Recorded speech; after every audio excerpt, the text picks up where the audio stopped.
लगभग 99% लोग यह रहस्य नहीं जानते कि वाल्मीकि से पहले रामायण हनुमान जी ने रची थी।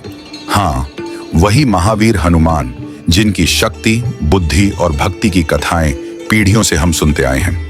कहते हैं हनुमान जी हिमालय की अप्रतापित पर्वत श्रृंखलाओं में गहन साधना में लीन रहते थे और वहीं प्रतिदिन प्रभु श्री राम के स्मरण और भक्ति से प्रेरित होकर अपनी रामायण लिखते थे।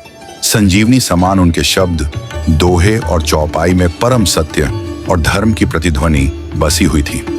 एक दिन ब्रह्मांड की नियति से वाल्मीकि जी अपनी रामायण लेकर कैलाश पर्वत पहुंचे, भगवान शंकर के सामने इसे प्रदर्शित करने।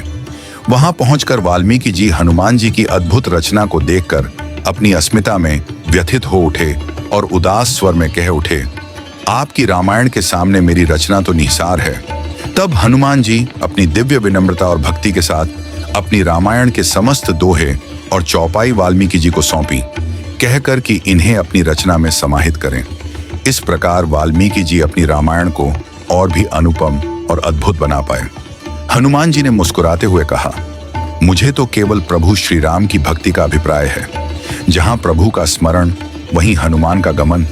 और फिर जय श्री राम का उद्घोष करते हुए वे पुनः गहन साधना और ध्यान में लीन हो गए, अपनी भक्ति और ज्ञान की अनंत यात्रा में विलीन।